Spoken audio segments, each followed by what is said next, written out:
Palestine, free, free Palestine, free, free Palestine, free, free Palestine, free, free Palestine, free, free Palestine, free, free Palestine, free, free Palestine, Palestine.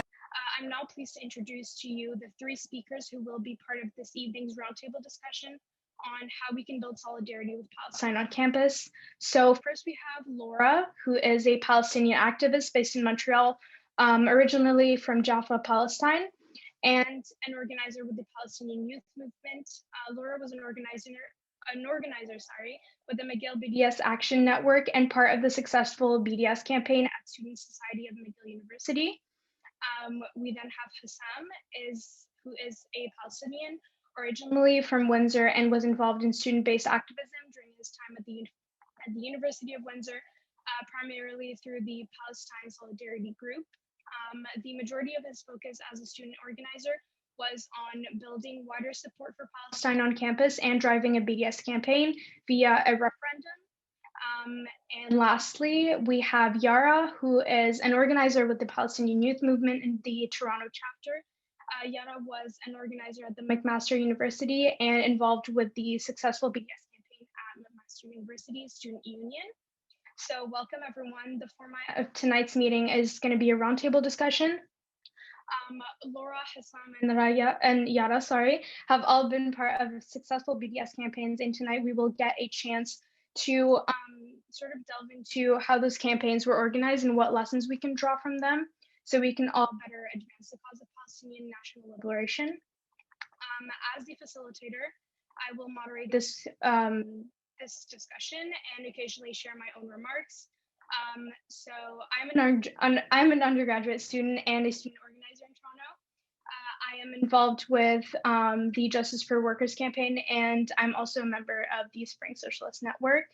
Also, one last thing, we invite participants to share remarks or ask questions in the Q&A box throughout the roundtable. These remarks and questions will be visible to the speakers and me, and I will try to integrate your questions into the discussion. So we hope tonight's roundtable contributes to growing efforts to build solidarity with Palestine on and off campus. And finally, tonight's meeting will be also broadcasted on Facebook Live from Spring's Facebook page. The link will also be posted in the chat, and we encourage you to share the broadcast on your own pages or news feeds. So finally, let's start. So all of you were part of successful BDS campaigns on your campuses. So can you tell us about your experiences organizing BDS campaigns? We can start with Yara. Sounds good. Okay, so I was part of the McMaster BDS campaign that was successful in, I want to say 2014. It feels like a lifetime ago, kind of, but I'm pretty sure it was 2014. And it was actually a 2-year-long campaign. And so in the first year, we were not successful, but we learned a lot, and we decided to go ahead and try the campaign in the second year. So in the first year, we actually had a really close, so just a kind of a little bit of context, is the campaign was targeted at the McMaster Students Union, which is the MSU. And the MSU's kind of like highest governing body was the General Assembly, and the General Assembly happened once a year. And in order to get something passed, you had to have quorum, which I think it was like 700 and something students, like 750 students. So in the first year, we actually were just shy of quorum, and we, about like 150 or 160 of the people that came were actually on the Israel on campus side, and they blocked, they obviously were super against blocking the vote, filibustering, etc.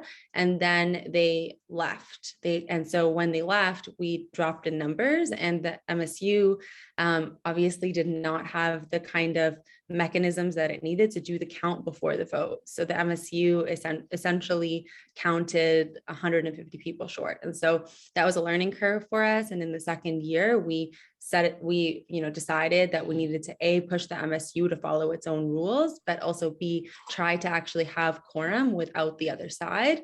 And we mobilized over 700 and 90 people. The vote was overwhelmingly in favor of the boycott, and the boycott included, was specifically an economic boycott, so it did not include cultural and academic, which was a decision we had to make just based on our organizing on a really right-wing campus, but we were successful, and we were able to pass the vote with well over half of the people in attendance voting in support of, and I'll share more about it later, but just wanted to give some of that context to start. Sounds good. Laura, would you like to give us your experience? Yeah, definitely. Hi, everyone. Very happy to be here. It's really interesting hearing other people speak about their experiences, because it's very similar and it seems like the same tactics are used over and over again. So for us at McGill, we actually, right after the Gaza war in 2014, we tried to pass a very simple motion also in our student union's General Assembly, calling for solidarity with Gaza. And what actually ended up happening is that they also used similar tactics of using kind of the rules of the student union, which is to postpone the vote indefinitely, which basically means not voting at all, on the basis that it had nothing to do with the student union. Although we had precedent that this has happened for South Africa before, and we had the articles for that, you know, they just have the majority of the votes for that vote. So we never actually discussed the motion itself. We only ever discussed if we should discuss the motion or vote on it. So that was the first experience. And then the semester after it, we went for a divestment only campaign. So calling for divestment, that also failed. And then 1 year later, so it took us another full year to mobilize, and we decided to go all in. And the reason we decided to do a full BDS campaign is because we decided that it actually didn't matter. If we compromised on our actual beliefs, it actually didn't matter, because we're not trying to, you know, get the Zionists to agree with us here. So it was really mobilization with groups that already agree with us, and getting people that didn't know about Palestine to actually know about Palestine and come out and vote. And so that was successful until a lot of things happened, which we'll talk about eventually. Thank you, Laura. We can pass it on to Hossam.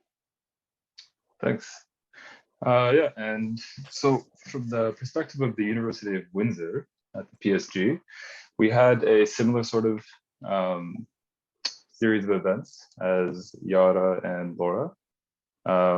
We had actually prior to the vote, and I think it was 2015 or 2014, we had a conference that we had attended and helped organize with the University of Western Ontario to sort of understand topics like student unions, campaign building, and BDS. Yara made some mention about cultural, academic, and economic campaigns, and at the time we didn't know about those different types of campaigns that we could do through BDS. And so we went to this conference that provided us with some education, and then from there, the next year, we actually proceeded to try to get a motion through the UWSA, which was the student union for the University of Windsor, and we wanted to do it through a referendum. So we were able to successfully, obviously, draft the motion both for the referendum and to begin the referendum. And we ended up sort of being faced with the same sort of technical challenges that Zionists would look to use, like throwing quorum and things of that sort. But we were able to manage getting that referendum started, and the campaign was successful. We got a vote in favor of the BDS motion itself, but what followed was actually a really large blowback by the administration, Zionist, conservative students, and we actually even had, I think, 1 or 2 members of parliament call us out in the House of Commons.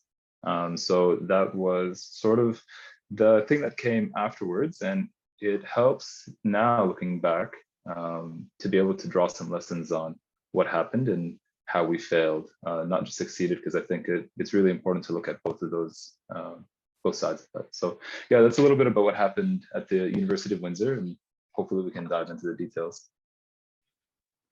Yeah, thank you so much. So I'd like you to, all of you, go more in depth about like the ways you organize. So just walk us through your organizing tactics. Did you use rallies, petitioning, op-eds, training, stuff like that? And also, I feel like the referendum thing is something that I haven't heard of that much. So just continue talking about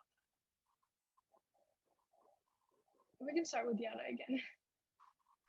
Sounds good. Okay, so one of the key things that we did was we started building broad movements on campus. And so in the first year, we wasted a lot of time, I think trying to try to position ourselves as like sort of in the center and, try to like really, I think not really lean into just the amount of support, natural allies that we had on campus. And that was a learning curve. And so towards the end of the first year, we started to shift. And by the second year, we had started to build really broad coalitions. And so we had something like 25 student clubs that were endorsing the motion. And it wasn't just endorsing like they had given their signature, but we were actually actively building with them. We were bringing our communities to their events. They were bringing their communities and their constituents to our events.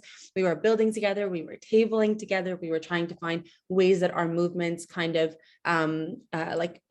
ways that our movements had similar kinds of marginalization, but also similar struggles for liberation. And so, of course, when I'm thinking of natural allies, like, for example, MISCA, which was the McMaster Indigenous Students Club on campus, was super central to our organizing.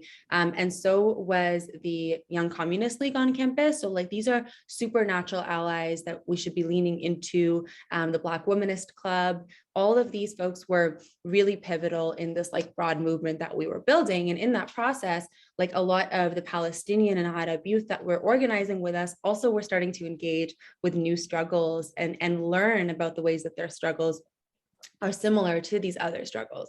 We also, in that process of like having natural allies, we also were talking to groups and movements that, we were not sure if they were going to support us, right? It's super important to think through the process of like winning people over. And if you decide that you can't win a club over, or you can't win a group over or people over, then you've made the decision for them and you haven't even given them the chance to engage. So for example, in the first year, the Muslim Students Association, the MSA, was super nervous about being active with the campaign. They had already been targeted so much by campus administration. And so they were really, they were super just nervous overall. And we continued to work with them. We really built trust with them. And by the second year, they allowed us to campaign at Friday prayer, which is something that they had historically never done before. And so that was a huge part of actually getting the numbers that we needed, because the vote itself was on a Friday and shortly after prayer. So we actually had like about half of the assembly full, and the Zionists were all looking so smug, and we had a bunch of members that were at Friday prayer and were basically walked Friday prayer over to the vote, and all of the Zionists kind of like couldn't believe the numbers that were coming from the area where Friday prayer was like filling up the assembly, right? And so if we had written MSA off as like an apolitical organization from the beginning and not tried really hard to build inroads with them, we might have not been successful. We even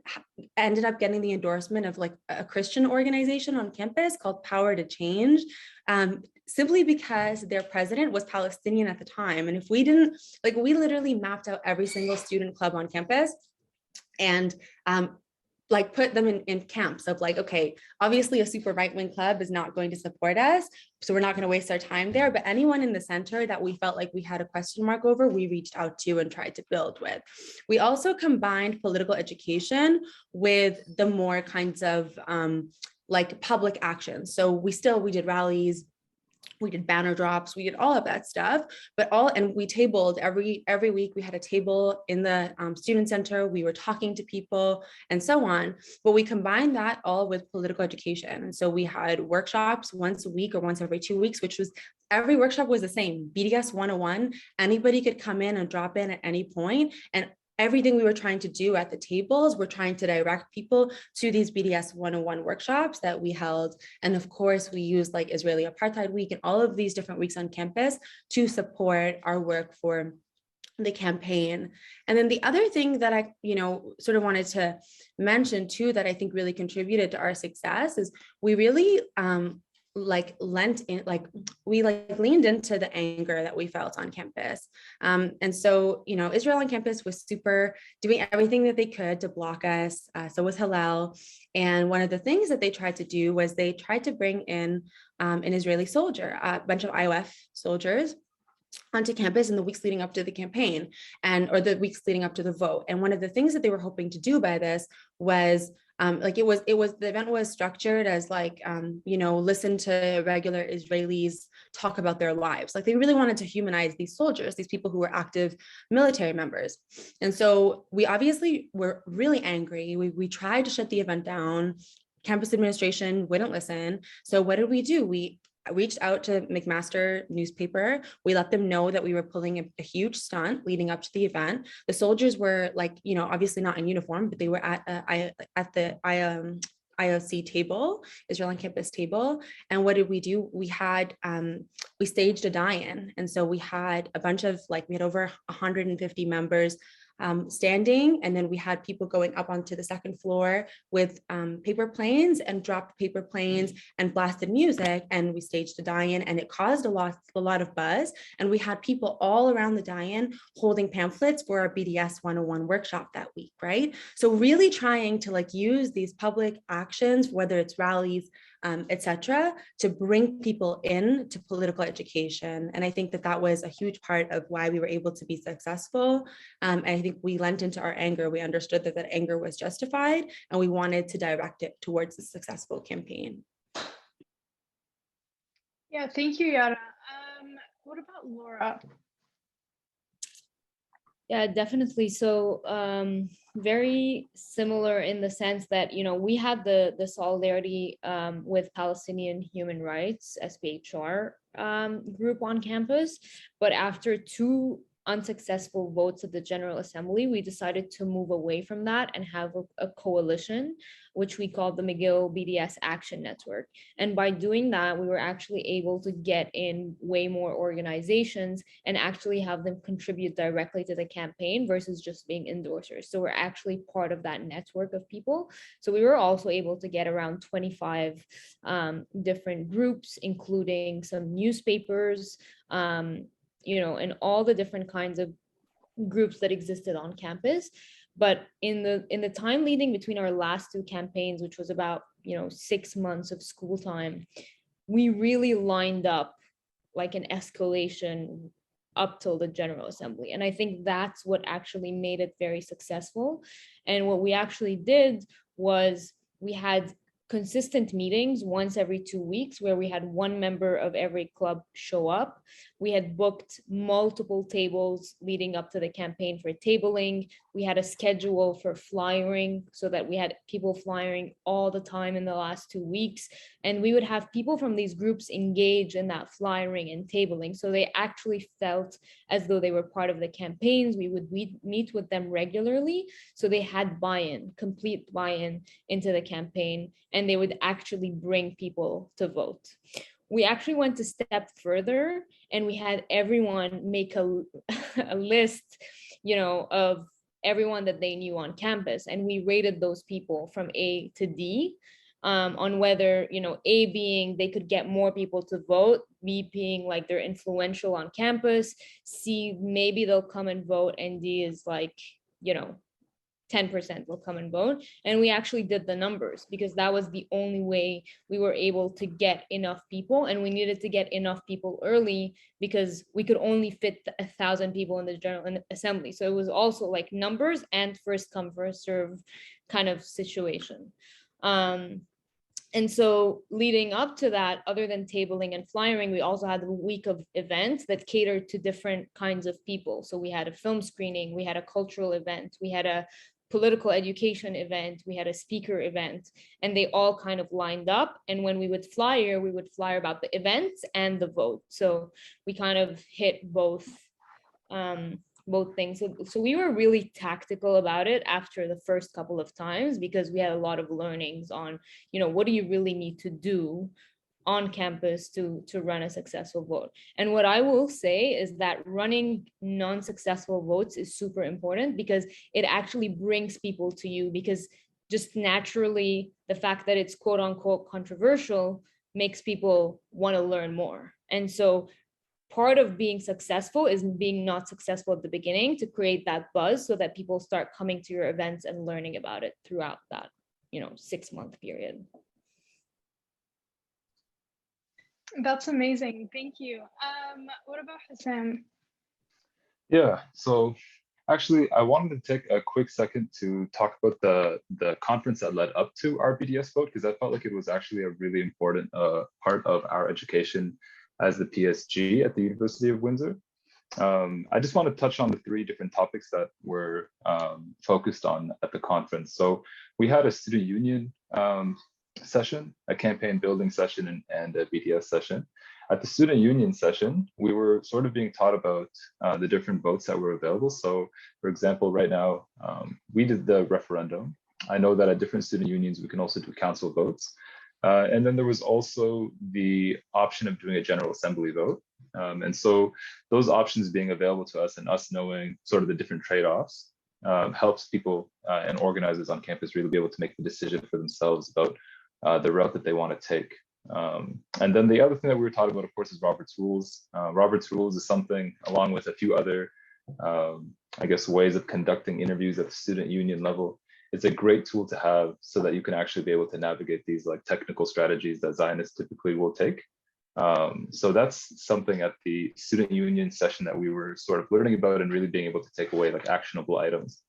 The campaign building is something that's actually super important. And that's, again, sort of like building off of what Yara and Laura said, is something that you really need to do on campus to make it a popular movement in order to be able to sort of bring in the support needed to push a campaign of this nature forward. BDS is something that is obviously highly controversial, unfortunately. So really having that understanding was solid.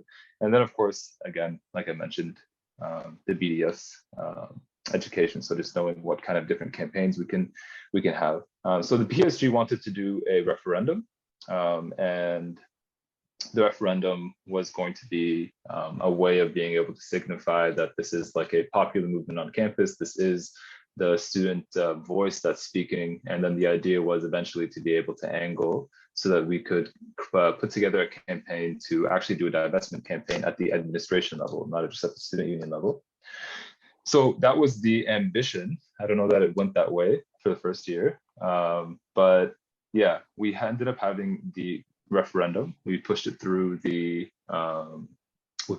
student union, got the campaign ready, and we also did something similar, though not as effective the first time around, where we tried to reach out to allied groups, groups that we felt would be sympathetic to the cause.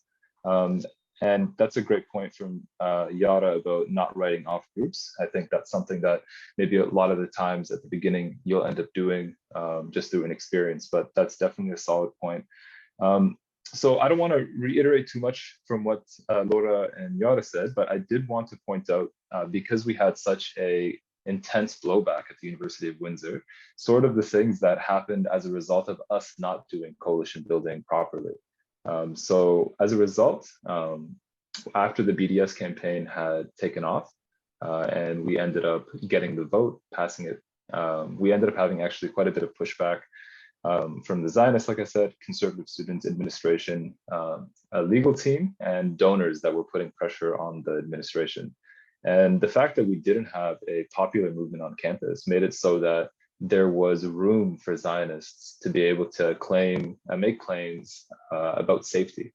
So they didn't feel safe on campus. This was discriminatory. We were targeting Jewish students, those sorts of claims. And the idea is that if you were to create a popular movement on campus where you can have the right kind of political education that addresses things like conflating Zionism and Judaism, and talking about the different Zionist talking points, you'd get to a place where you'd have a campus that is resistant to this sort of like false narrative that happens as an attempt to kind of push back and sort of fight back on the campaign that we did. So that's sort of the vulnerability there about not doing a campaign that's a popular movement on campus. So keeping that in mind is pretty important, and sort of understanding that vulnerability. So from our end, the next year we did end up actually addressing that. We didn't go to BDS Vote, but we did end up working with staff, faculty, and different groups on campus where we were trying to do several events throughout the course of each semester that was really trying to highlight the intersection between Palestine, and the different groups that existed on campus. So that's sort of our strategy.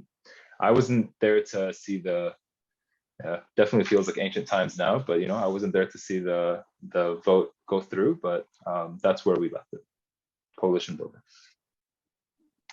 Thank you so much. So just before we move on to kind of a follow-up question again, we did get a question for Yara. So someone asked where we could find your BDS 101 pamphlet and any similar materials that you used to maybe use them if they're available to hand out at their events.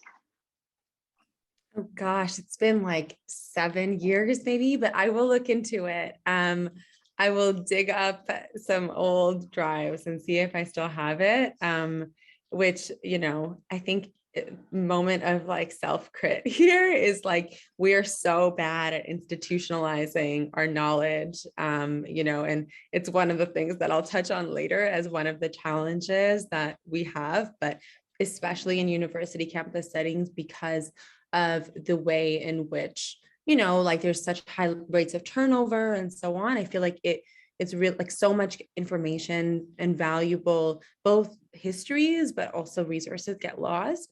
But I will look into it. And if I can find them, I will share them with Spring, maybe to share with folks, if that's okay. Thank you. So the next question, what do you think was the impact of your organizing on campus, the ones at least that you were a part of, and how was it impactful in building solidarity with Palestine on campus? Go ahead. Should I go? Yeah, go ahead. Cool. I mean, definitely bad grades. I'll start with that. But I think the impact is more than we think it is. In the sense that one, the most important thing is that it continues to create precedent. So when we met with the Palestine organizers that were there like 5 years before us, and the club kind of died, they basically told us that the word Palestine was really difficult to say on campus when they first started, which was 10 years before I started, which is 10 years from now. So, that's maybe 20 years ago. And I think that progress that we don't really see in our time on campus, but that builds up over time, is super important. And then I think, we do have a problem with continuity, but we still in some way keep that, institutional memory without having it on a Google Drive, but somehow it stays there because the op-eds are written in the newspapers on campus. It is in the history of our student unions, and so in that sense, we're creating a big impact, and we're also showing a lot of Zionists that this is not the way that things will continue to be, and I think that's the most important thing.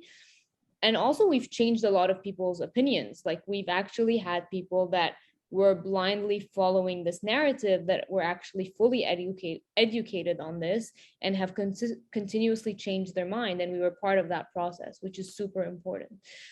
So I think from my perspective, those were the impacts. And, here we are, a lot of us, I mean, me specifically, we're not involved in any kind of organizing before campus. And, I continued to organize after and became a big part of my life. So I think it's super important to create those new leaders that will continue to push the line on Palestine. Yeah, thank you. Let's pass it on to Hossam. Okay. Could you repeat the question for me one more time? Yeah, for sure. So what do you think was the impact of your organizing while you were on campus? Did it create any new leaders or organizers that came maybe at the same time as you or after you? And did it build wider support for Palestine? Yeah. Yeah. From the ashes rises the phoenix kind of thing. At the University of Windsor, after the event took place, I do believe actually that there was quite a bit of burnout initially, for sure. There was a lot of effort that went into that semester and into that campaign. But I believe that generally speaking, we did create a more politicized campus. We didn't do the best job educating the broader campus for sure, but I think that it really inspired a lot of the people that, of course, are always sympathetic to the Palestinian cause. So the result was that the next year, there were a lot of people who were really interested in doing work with the PSG. And we ended up having more than just Palestinian students trying to sign up to do the work. So we had a group of individuals from all backgrounds and all different causes that really wanted to join. I'd say that the impact was that the following year, the coalition building really took off. And it also became much more apparent to members of the PSG who did carry over from the previous year that's the sort of work that we need to be doing. So we had the next year really focused on, as I said, doing like a Black Lives Matter talk that was paired with a Palestine solidarity talk. We had another group that came in from the LGBT community and paired with the Palestine PSG as well and did a talk there. So I think that the fact that we really created like a buzz on campus, for better or worse, ended up really pushing a lot of people to be a lot more politicized. And I'd say that that was largely the impact that we saw on our campus for sure. Also, I will say that there was something that was really negative that came out of the campaign too. And I really want to make mention of this because I think that that's something that is really important. We had a memorandum of understanding that was written up by the administration after the referendum. Two things actually, I'd say, that were like major, I'd say like very practical things that happened on campus after the referendum vote.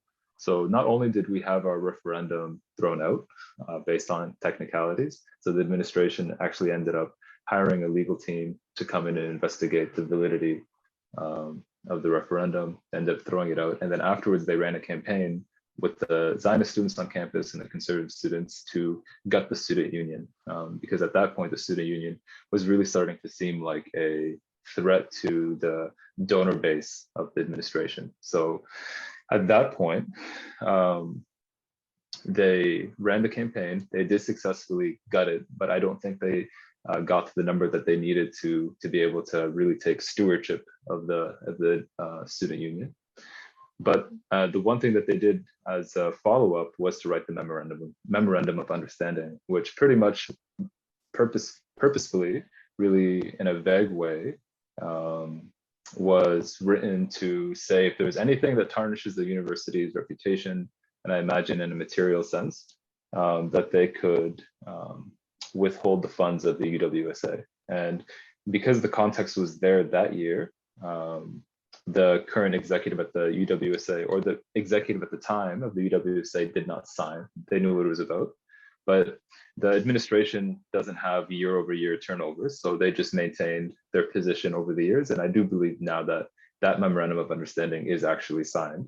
I mean, I imagine it'd probably be something that could be fought legally, but it's definitely now another hurdle and a very like practical impact of what happened because of that campaign.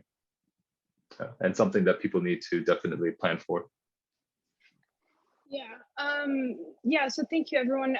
Firstly, Laura, there's a question for you. So someone would like you to elaborate more on like how the mind changing happened. How did you get people to unlearn what they have learned about Palestine or Israel in the past?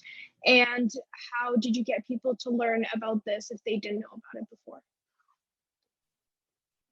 Yeah, definitely. I'm sure Yara and Hossam also have some great things to say about this. But when you get a vote this big happening on campus, all the media's covering it. It was actually covered by the biggest Montreal and Canadian newspapers. Justin Trudeau tweeted at us at some point. And so the impact was huge. And what that actually causes is it causes people to ask questions. And when something is all over your media, you kind of need to know because that's what everyone's talking about. And so if you don't know, you want to learn. And those are the people that you kind of want to target. It's really hard to change a Zionist's perspective on this, although some of them have moved. I don't know how far, but I would say they did. But those are not your targets. All they try to do is actually distract you. So you can't kind of want to move away from that. And you want to target anyone that's asking questions. And those people, you know, kind of you want to direct them in the right direction. So tabling was one way that people would do that, because you know, you can go to your Zionist community and ask them those questions. So when we open those avenues for people to have one-on-one conversations in a tabling setting or in a flyering setting, they would actually take that up and ask those questions. But I would say the other way that we did that was we actually had amazing arguments because, you know, we are right and justice is on our side.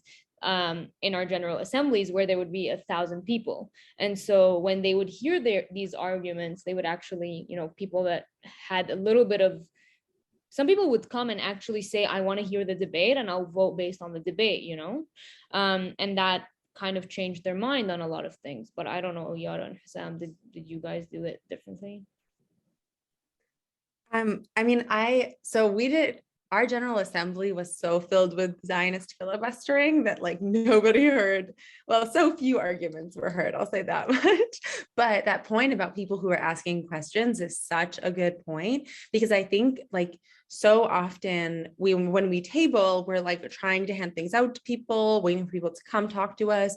And we noticed a lot in the first year that the Zionists, like IOC, both IOC and Hillel, basically ran what was called like a peace week on the week that we ran Israeli Apartheid Week. And they put up like a big banner that said, you know, pro-Palestine, pro-Israel, pro-peace. That was their logo. Their whole thing was like that they were pro-peace and we were the hateful ones. And they would run a table every single time we were running a table. And sometimes they would try to run it right directly across from us. And honestly, these people were really unhinged. And like, we used to literally encourage, like if people would come to the table and have questions for us, we did so much prep on like how to field specific questions. How do you field the tricky questions? What kinds of things should you talk about? Trying to gauge who you're talking to and trying to adjust the way that you're speaking and the things that you're focusing on to answer their questions and make them think of additional questions. And we would actually encourage these like people who are sitting in the middle, and some of them would come up and be really antagonistic at the beginning. And a few weeks later, their opinions have flipped just from these conversations. And we would encourage them. We would say, you should, like if we were having a conversation with them and then we explained to them checkpoints and they're like, well, but why do these checkpoints exist? And we would say, well, you know, this argument, Zionist argument for checkpoints is this, but here's how it's flawed. But you should actually go over there and ask the Zionist clubs to talk to you about that.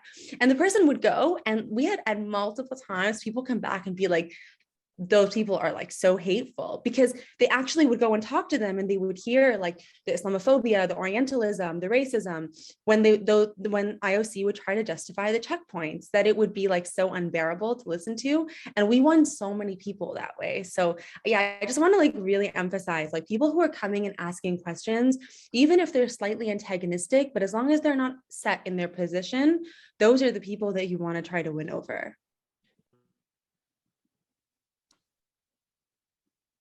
Yeah, go ahead, Hossam. Yeah, sure. Yeah, to sort of go off that point, I know that at the University of Windsor, when we were doing our campaign, we also had some sessions between members that were organizing for the BDS campaign to be able to sort of list out the Zionist talking points. and then really start to try to like answer those questions ourselves. And then from there, be able to take that to our tabling sessions and that sort of thing. From our perspective, one of sort of like the root of it all was kind of based in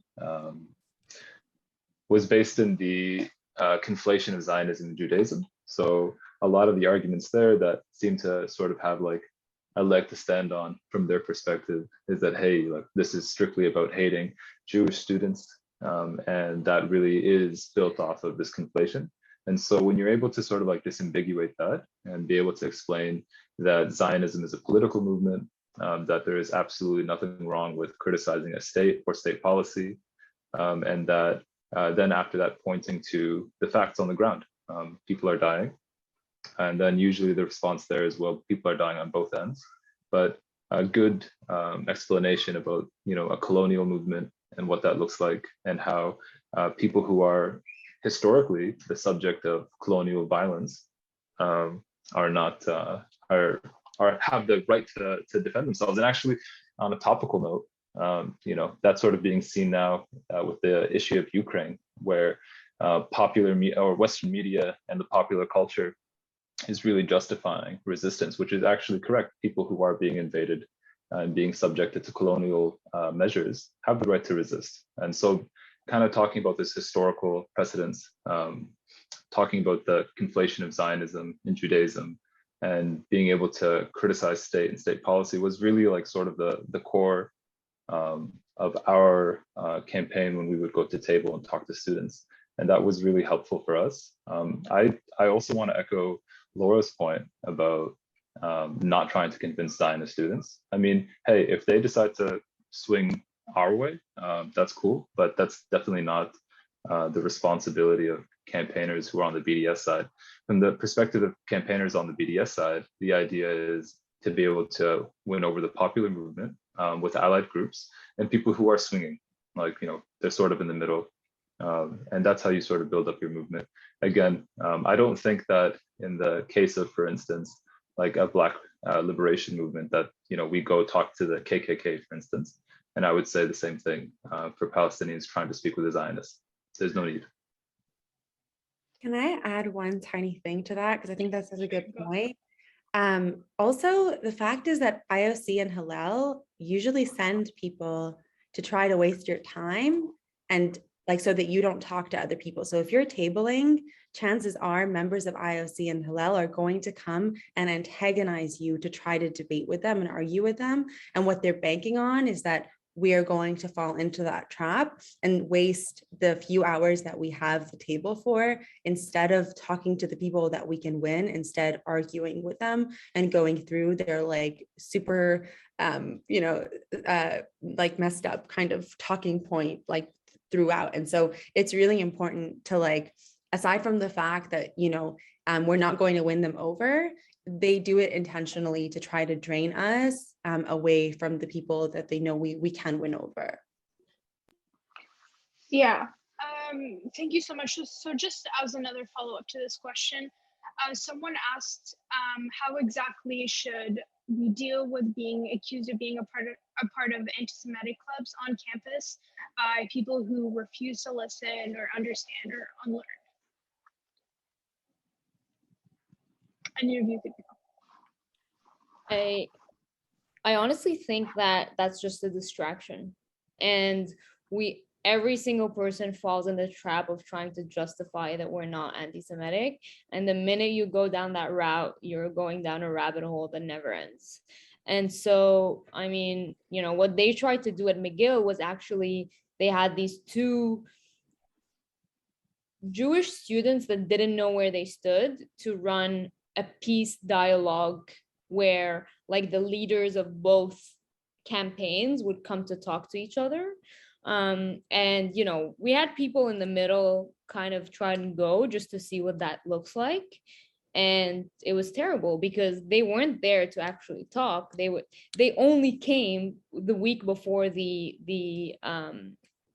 vote, and they didn't come before that. So these are people that all they want to do is distract you, and they actually have a lot of horsepower behind them of lawyers and people that work full-time trying to come up with these campaigns. So we hear the same talking points over and over again. I mean, Yara mentioned before that they got like this peace, you know, what do you call it? Peace Week? Yeah, they did something similar at Mcgill where they got artists to paint like this big mural in the middle of campus that says like Israel and Palestine can live together kind of thing. And we also disrupted the event because, you know, they just want to distract you in any way possible. And at the beginning, obviously you're infuriated because they're saying crazy things like, you know, you guys are terrorists, you support terrorism, or all that kind of stuff. And it happens on Facebook, it happens on your events, it happens on Instagram, it happens in tabling, it happens in, they come to your events and they interrupt the speaker at the back. Like all of these things will happen, and you just really need to handle them as distractions that you just completely ignore and just keep focused on getting the people that you want. We also allied with Jewish organizations on campus, and I think, you know, maybe other people can speak to that, but that's part of it. Yeah, thank you. Go ahead. Yeah, I just would want to echo what Laura said. I think she covered it. Like that's pretty much what I would say too. It goes back to that original point of not having to really discuss this with like Zionist students. That's not the focus. It really truly is a strategy on their end, sort of like the same strategy as trying to lose quorum or whatever. It's just a strategy to be able to sort of like take your focus away from actually talking to other students. And so while they're pushing that narrative, push your own, you know. You are focused on peace and you are focused on human rights, and that's what you should try to really emphasize. So don't try to respond, just focus on building your own narrative. Sounds good. Yara, if you want to add something, if not, we can move on to another one. I guess the one thing that I'll add, because I think y'all have covered it so well, the one thing that I would add too is, you know, familiarizing yourself and everybody that's doing the work, not only members of the SBHR or SJP, but also like your really close partners. Like, for example, like YCL was part of like a lot of our briefings because they were such a close partner. And really like going through your talking points and like making sure that everybody can speak really clearly to what Zionism is, right? Understanding, like Hossam mentioned earlier, Zionism as a political movement, understanding the relationship between Zionism and imperialism, understanding the ways in which, you know, the Zionist state collaborates, you know, with other settler, colonial, and imperialist states across the world to inflict violence, right? Being able to talk about those things and also like consistently tying it back to the distinction between politics and like religion, right? I think that's a really important one. Like we would always ask, okay, so if we want to critique Saudi Arabia, does that make us Islamophobic, right? And people would not really know how to respond because people are so used to this idea that, oh, okay, you can critique Saudi Arabia all you want, but the minute that it's, you know, you're critiquing the Zionist entity, then that's when the arguments of anti-Semitism come out. And so that was like another thing that we would always try to do. We didn't have an IJV or any of like any progressive anti-Zionist organization on campus, but if you have one, that would like definitely reach out to them. They do like offer a lot of support in moments like that, especially if there's like a targeted campaign trying to paint the SBHR as anti-Semitic. We definitely had like a broader Jewish organization that was working in the Hamilton community. And they actually helped out a lot with different think pieces and things like that to just try to help mediate some of the ways in which we were getting targeted just as like a club as being anti-Semitic. But yeah, it's like just to really emphasize that it is totally a distraction. Oh yeah, Hossam, go ahead. Yeah, that's definitely all like great points, but it also brought up something that I was thinking about too, which is we really lacked legal support. So there's two things that kind of come to my mind here. One thing is, again, that legal support. So in times where things actually did get pretty thick, we didn't have any pro bono lawyers that we could look to to really work with us, because the issue here is like, if it's just an attitude on campus where, you know, people are just calling you anti-Semitic, I think education really is required, you know, like being able to really understand your own cause and being able to stand up for it and being able to know how to respond. So pretty much, you know, just repeating what Laura and Yara said. So really having that education is really important. But then when it gets to legal matters, that's sort of when it gets dangerous, and you do need to have that maybe as a part of your plan. So like a contingency plan, you know, like if things aren't going so well, that you do have the support that you need from a legal perspective. So that's something to keep in mind, because as we've seen many times throughout the past, lots of people end up in pretty tricky situations, legally speaking, when it comes to this topic. So yeah, definitely cover your bases for sure. Yeah, thank you so much. So I think we'll move on to another really interesting question, and one that's still very relevant today. So I'd like you to kind of talk about the challenges that you had faced when you were organizing on campus. How did you deal with the challenges? How did you kind of deal with the challenge of the administration, the Zionists on campus, etc.? I know personally at the University of Toronto, we just passed, the undergraduate union just passed a BDS motion recently, which was huge. But there was also news about U of T's graduate students union. The BDS caucus had recently had their fees withheld, according to the university provost, on the basis of nationality discrimination based on nationality. So since this is very relevant and like something we still have to deal with actively, what kind of advice can you give, and like what is your experience with that? We can start with Hossam.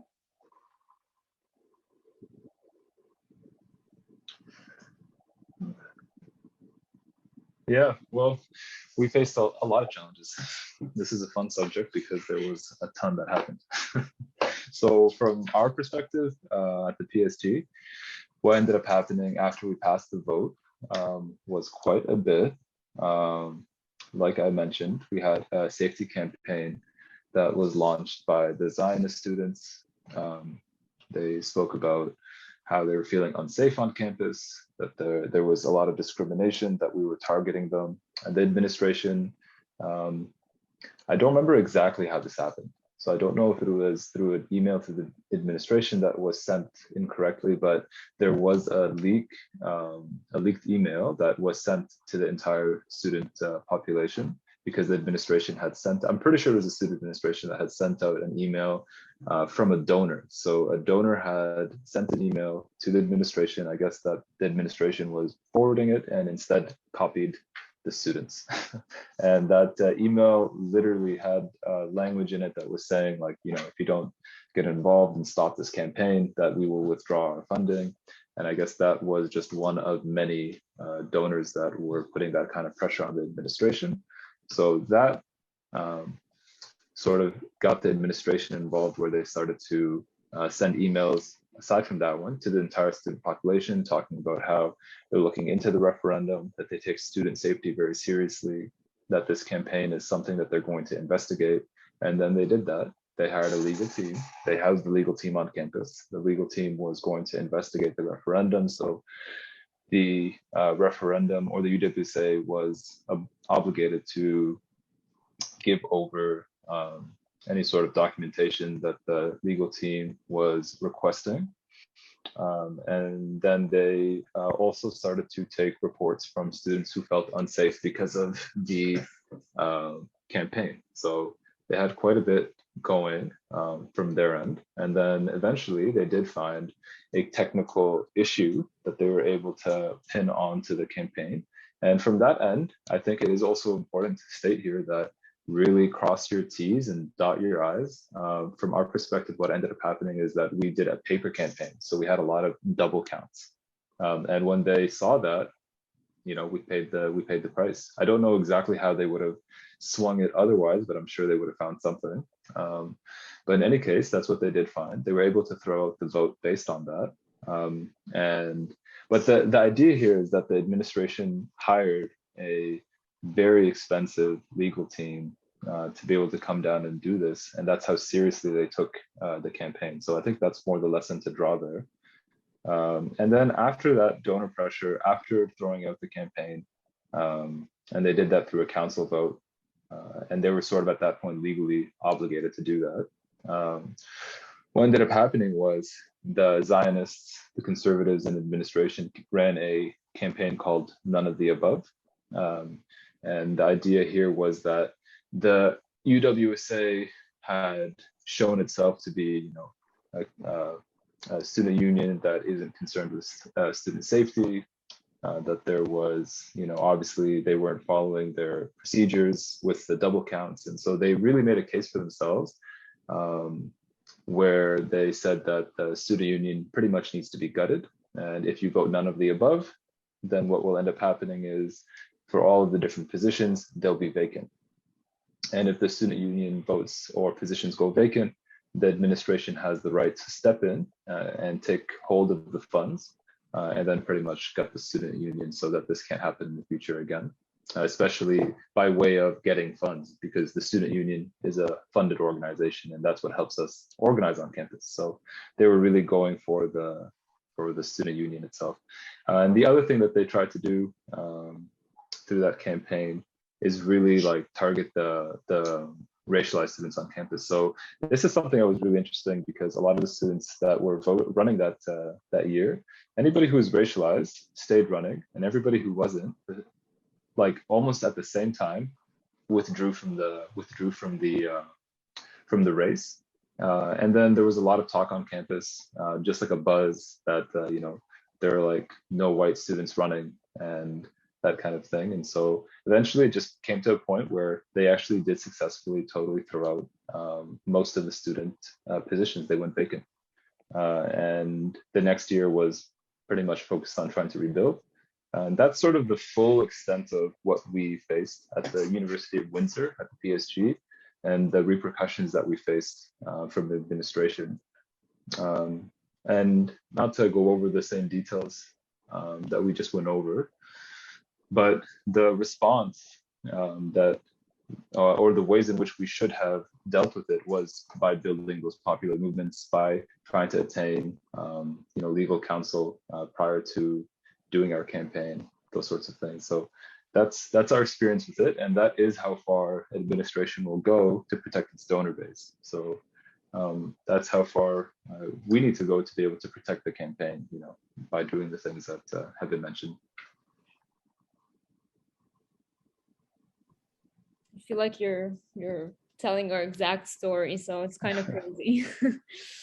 Yara, do you want to go or shall I start? Go for it. Cool. Okay, I'll present all the challenges, and I'll also try to kind of draw some learnings that we could have done to kind of avoid them. But honestly, as Hossam said, they will always find a way, mainly because the donors are on their side. And I think that's a crucial point for everyone to know. I will also say that what we did after our campaign, because Mcgill is a public institution, you can actually you can do an RFI, I think it's called, or ROI, where you request information on a specific subject. So we kind of requested all emails from like a list of emails from administration that has the word BDS or Palestine. And the findings were kind of crazy, I will say. It was 80 pages of documents, and we kind of were able to see the administration's thought process throughout this whole campaign and how they kind of acted and reacted to what we were doing. So some of the things, I'll talk about the administration first and why it's kind of like a bad idea to go after the administration if you don't have the student union support, because it's very, very difficult to do that. And yeah, so what did we find in this ROI or information request? Essentially, what we found is that public opinion still mattered even when donors were pushing the university. So we saw the emails from donors that said like, hey, we donated in 2005, and if you don't do X, we're pulling out our donation, as far as 2005. We also saw that when they released the email to all the students when the vote passed, they took it directly from other universities. So they collected other universities' emails and they kind of just drew from it. They did no research. It was completely drawn out of other university emails, mainly Concordia, which was another university in Montreal. The other interesting thing we did was they had graphs from social media with specific hashtags and counted how many were for which side to kind of see what the public opinion was looking like. And I thought that was really interesting. So even when donors were pushing in a specific direction, that happened. And then they got a couple of reports from students and professors saying like, my students came and told me that this happened to them, which is like someone following them at night, getting anti-Semitic commentary, things like that. And that kind of like pushed the administration in a specific way, but also pushed public opinion to say that like, you know, people who are bringing forward these motions are just causing issues on campus. They're making people unsafe, all that stuff that Hossam kind of talked about. The biggest impact that actually happened was that we didn't really expect to win. As prepared as we were, we didn't really expect to win. And if you win on the student union, it then goes to a referendum to kind of verify the vote, because not everyone can come to the General Assembly. And that happened over spring break, where we saw the most amount of mobilization that we've ever seen on their behalf, which included, because we had Jewish students who had previously went on birthright, so Hillel had their numbers, every single number that Hillel had was called and told to vote on that referendum. There were emails blasts from all, you know, Jewish Zionist organizations in Montreal telling, you know, the grandparents to tell their children and grandchildren to vote, which were all leaked to us eventually. So it was a huge campaign on their behalf. And so we lost that part of the referendum. So the vote was never verified, but they went a step further. And what they did was actually mobilize the judicial board, which is a part of the student union that kind of goes over if anything, any part of the bylaws or rules and regulations were kind of, you know, not followed. And they were able to prove that, you know, BDS is a racist, essentially, thing against Israelis, and that we're not allowed to bring it into the student union ever again. And then that needs to be ratified by the board of directors. And they kind of did this whole thing where they put people in positions of power in specific places before they pushed it through the judicial board. So they made sure that it went through on every, you know, level that it needed to. And after that, because the president of the student union at that time was on our side, but was not very clearly on our side, so that helped a lot. And I would highly recommend that you have people in specific positions when running a campaign. And I think that was the learning we had. They also told us that when the board of directors were voting on that, the student union, the university also did the same thing on the memorandum of understanding with the student union, telling them that we will stop the memorandum of understanding and all the funding if you did not ratify it. So there was a lot of pressure from the university on the student union to do that. So I highly recommend putting people that you know or have connections with or are allies in one way or another, not very clearly though, because they will use that against you and say, you know, it was compromised because people that were part of the campaign were in the judicial board, for example.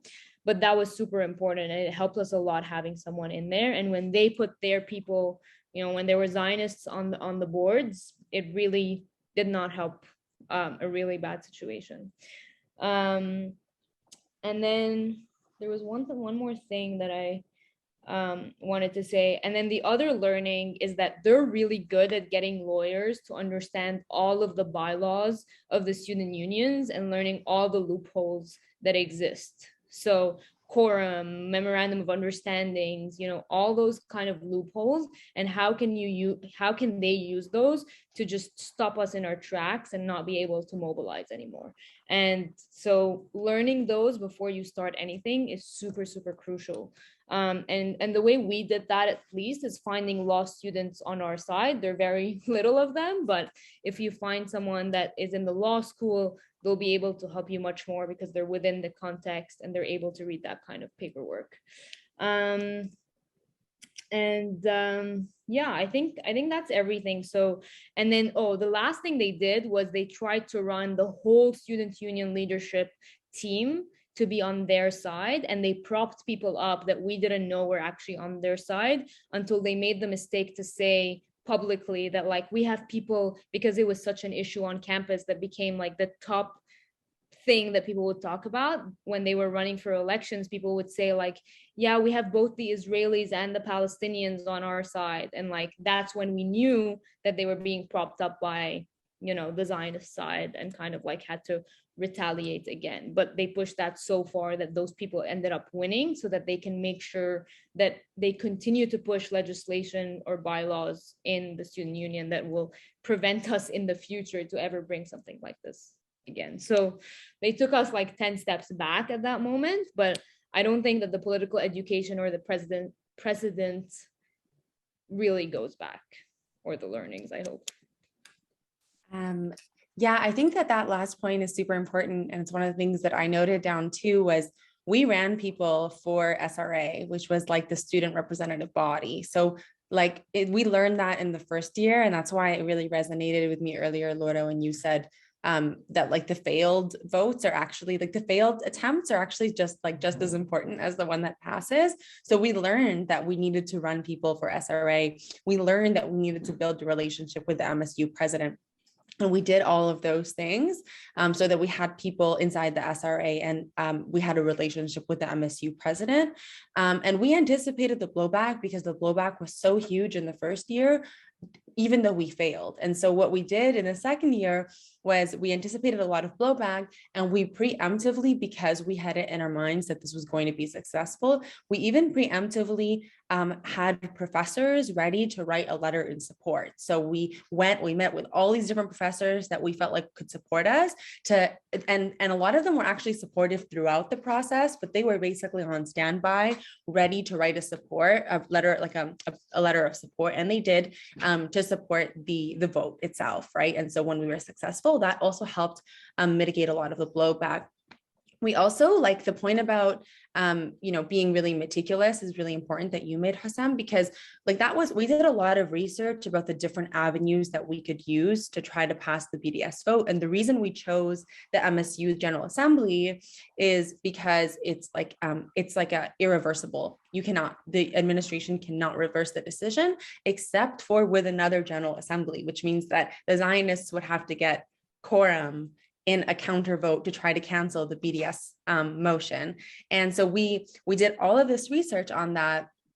And we also realized in the first year, because of the way that the Zionists were acting with regards to Robert's rules, with the filibustering, so we understood that we had to understand Robert's rules. We had to understand the MSU and the administration, and we had to understand that these were institutions that were not on our side, and be ready to use the rules that existed. And so we actually designated a couple of people in our chapter whose job was to essentially understand in and out Robert's rules, to work on the motion itself so that it could have no holes in it. And then at the day of the vote, we placed each person in a specific part of the assembly, and they were making motions to either our speakers or our voters to tell people, when to vote for this, when to sit down, when to, what to say, like people in our ears. And so that way you don't need the entire chapter to know Robert's rules in and out. You just need a couple of people who've memorized it and who have a strategy going in. So really designating those tasks, because you are going to get a lot of blowback. The other thing that I will say that I think was, two more things really around challenges that we overcame. The first is that the administration itself was really trying to block us at multiple attempts, and we understood that. And one of the things that they were doing was they were not promoting the General Assembly. And the General Assembly, it's usually one of the most promoted events on campus, and we still managed to like beat record turnout. I think the last time that level of turnout had happened was like in the 70s at McMaster, so 1970s. And we did that because we literally said, okay, we're going to do the MSU's job for them. So we had students going to lectures and asking the professor, not can I promote the BDS campaign, can I promote the General Assembly? And we were like promoting the General Assembly for the institution. And the final thing really that I'll say is the most challenging kind of blowback that we received throughout was from Israel on campus and Hillel, both of which had actually a full-time staff person who was a lawyer. And I think he was either part-time at Mac and part-time at another university, but he had been there for about 4 years, and it was official through Hillel. So it was actually like he's on paper for a staff person for Hillel. And so he had institutionalized all of their knowledge. He knew that the SBHR had collapsed a few years prior due to allegations of anti-Semitism. They knew so much about us that they had retained, even though they were new students. And one of the things that we were noticing was that they were ripping down our posters all across campus.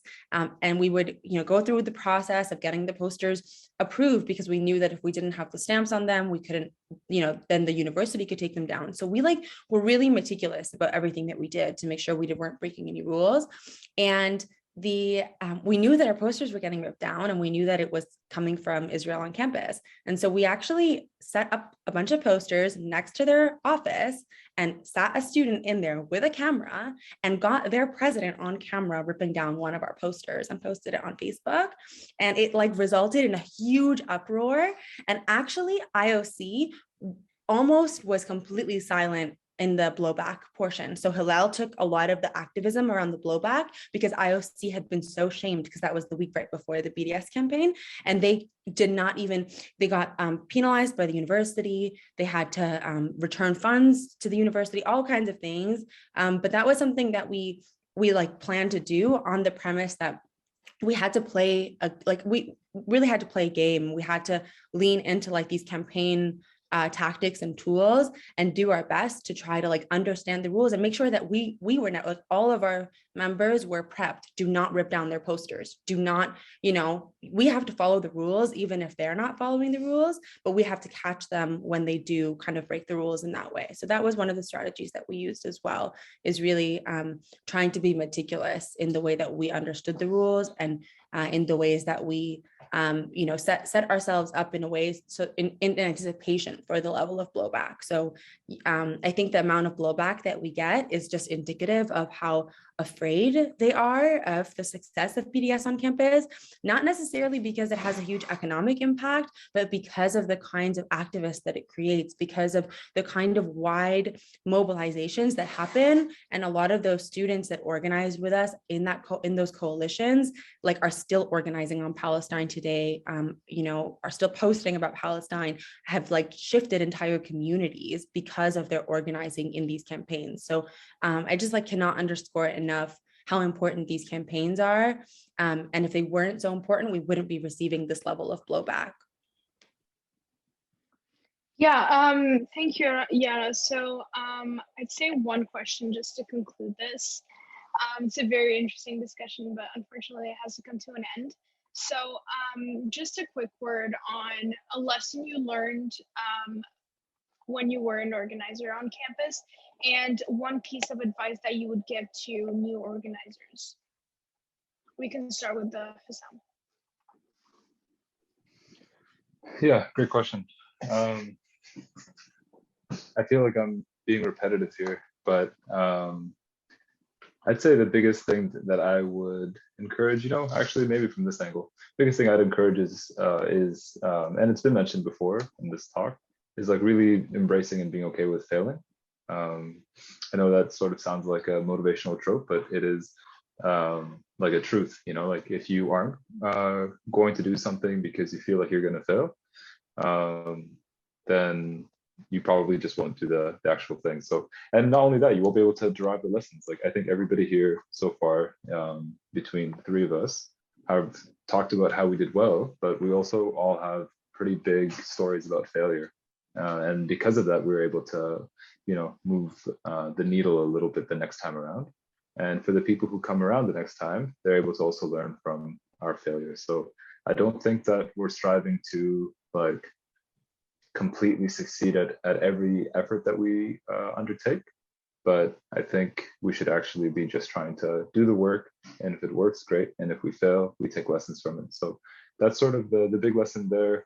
And one of the big things for me, again, and this is the repetitive part, is the coalition building. I don't think that we live in a silo, and we are truly in the diaspora. So this is a solidarity movement. It's not actually a liberation movement. And so we really need to be conscious of that and be building those connections and those bridges with the teams and groups that are aligned with us. So yeah, that's it for me. Thank you. Yeah, well, this is it's a hard one to choose just one, but I think the learning is that no matter how challenging it is and like how many obstacles they put in the way, I think we need to continue to push, because the positives outweigh the negatives here. And I think it's important to continue to push. I think the one thing that we need to learn is building our network. I'm not saying in terms of coalitions, but also things that we can tap into, like media, lawyers. We were even able to get free printing from specific organizations. Those small things here and there really help bring everything together. Yeah, I'll also conclude by saying that there's actually a BDS vote that is happening for the Middle East Studies Association. We'll drop the link, but it's a very big vote, and I would really recommend, if you're a student, to register and vote for BDS. I think but yeah, it was really energizing also to be on this panel with you, Hossam and Yara. So it was really nice to remember all these good times and also the challenges. So thank you very much, and thank you, Youssra and Spring, for facilitating this. Yeah, well, first of all, I just want to echo that, because I feel like I'm reliving like some of the highlights, but also like kind of cringing at like some of the errors that we made too, which is like, so it's just really nice to just be here and have this conversation. And, hopefully these stories can help with the institutional knowledge, because I think that that's something that we really need to try to retain in different ways.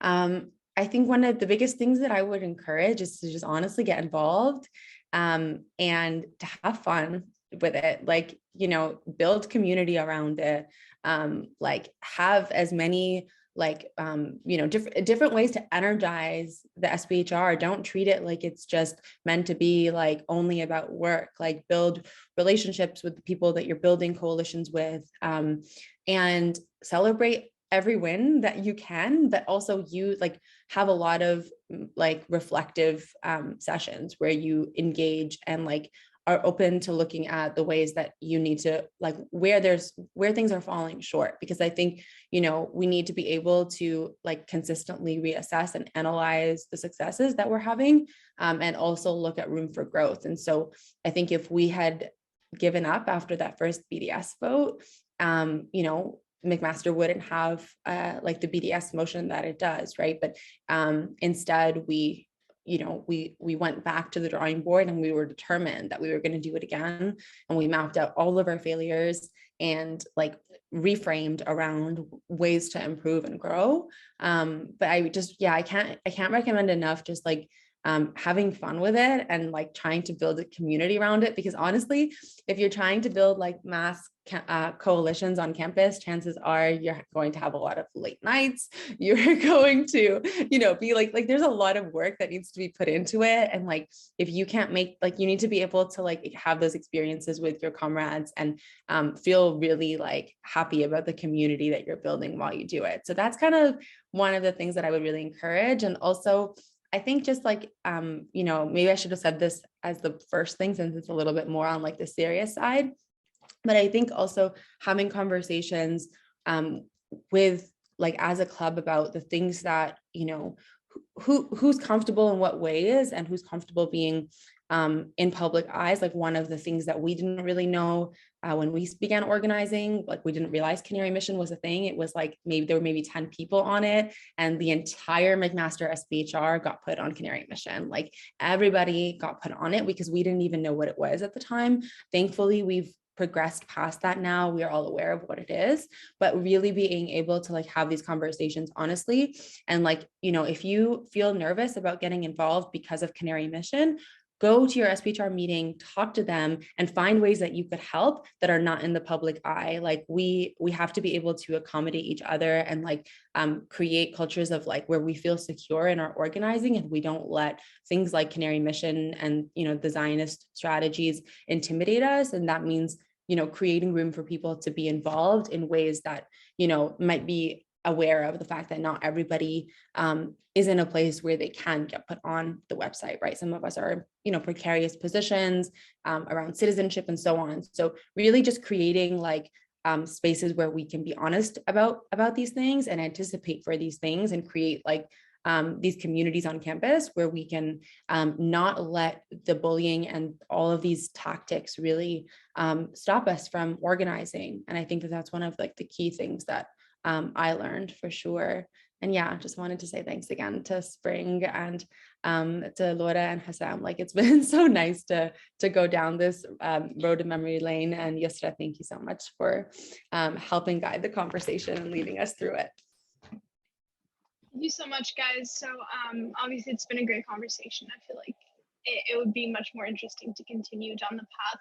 But it's definitely just the beginning of this, and hopefully there's more to come. So on behalf of all the participants and Spring, we would like to thank all the panelists. Thank you for contributing to this discussion and for all your work in the struggle for Palestinian national liberation. Free, free Palestine, free, free Palestine, free, free Palestine, free, free Palestine, free, free Palestine, free.